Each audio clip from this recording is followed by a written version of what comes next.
Goa Chief Minister Pramod Sawant lauded the Rashtriya Swayamsevak Sangh RSS for its century-long contribution to national unity, stating that its work is crucial in keeping Akhand Bharat intact. Speaking in Porvorim, Sawant emphasized that the RSS has played a historic role in strengthening the nation's consciousness and connecting diverse communities.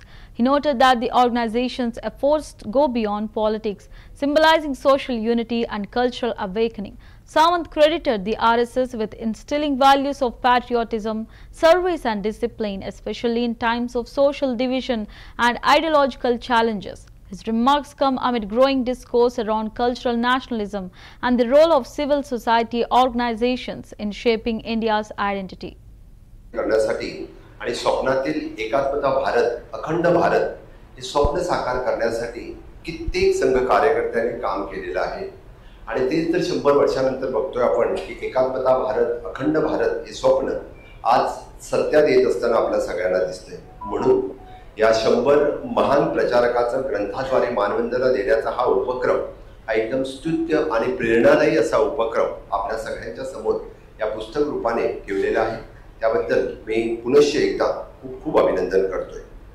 आजच्या समाजामध्ये आपल्याला समाजामध्ये विचारधारा देणं, संस्कार देणं, राष्ट्रभक्ती देणं, सेवा दृढ करण्यासाठी प्रचारकाने आपलं आयुष्यभर कंटिन्युअसली निस्वार्थ आणि तपश्चर्या भावनेने हे काम एक व्रत म्हणून केलेलं आहे. आणि तेच संघटन कार्य, त्यांची प्रेरणा, राष्ट्रसेवेचा आदर्श हा आपल्यासाठी खरोखरच एक म्हणजे त्यांचं त्यागाचं प्रतीक हे आपल्यासाठी पुढची कित्येक वर्ष हे मार्गदर्शन ठरण्याचं आहे.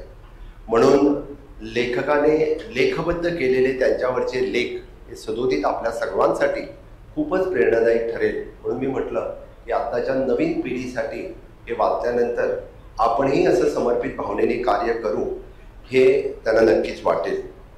आजचा हा उपक्रम आपल्याला ह्या प्रबोधिनी संस्थेने यासाठी या ठिकाणी आयोजन करून एक खूप मोठं आणि भावी पिढीला मार्गदर्शनाचं कार्य केलं. त्याबद्दल पुनश्च त्यांचं अभिनंदन. राष्ट्रीय सेवक संघाचं आपण 100 वर्ष पूर्ण केली.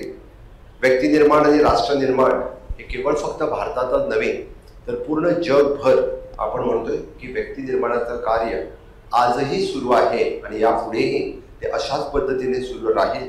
त्यासाठी कित्येक कार्यकर्ते समर्पण भावनेने भारतात आणि भारताबाहेरही त्यागवृत्तीने काम करतात.